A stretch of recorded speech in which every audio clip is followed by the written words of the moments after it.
So if we compare subsidies for fossil fuels to renewables now, it's laughably tiny. So even in this era where renewable subsidies have been decreasing because we're so cost competitive, you still get to do things like write off all the costs of going for natural gas exploration or for oil exploration. This is the bulk of their costs are tax write-offs. We don't have anything equivalent in solar and wind where we can say like all the costs of putting in our solar system we can automatically deduct. We don't have that. In many jurisdictions, there's still some incentive to go to solar and wind. Why? Because it's good for the overall community. The more solar and wind that's put in, the reduction in pollution, the increased health effects, the better for the environment, the more jobs that are created. When you look at the number of jobs per kilowatt hour, solar obliterates everybody else. You need lots of people. We haven't automated all of it yet.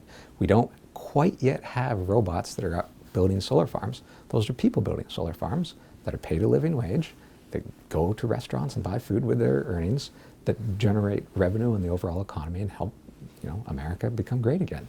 This is the future where nearly everybody that works in energy will be in renewable energy. And already today, solar has 5 times as many jobs as coal does. We have more jobs than oil and natural gas put together. Like, we're an industry. Lots and lots of people are working in it. And I know, at least for my own students, they never have trouble finding a job. A lot of them are engineers, so they're electrical engineers.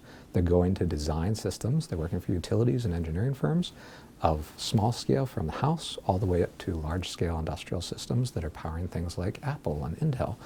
Why are these companies doing it? Because they're making money. It is unquestionably better for the bottom line. If you want to talk about subsidies, just go to fossil fuels. There's huge government subsidies. A lot of them are hidden, but a lot of the transport systems, a lot of the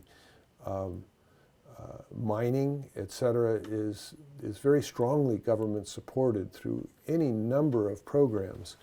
The coal industry gets blatant subsidies.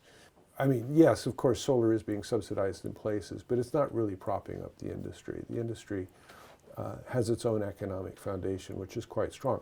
Of course, that wasn't true 10 years ago, but it is true today.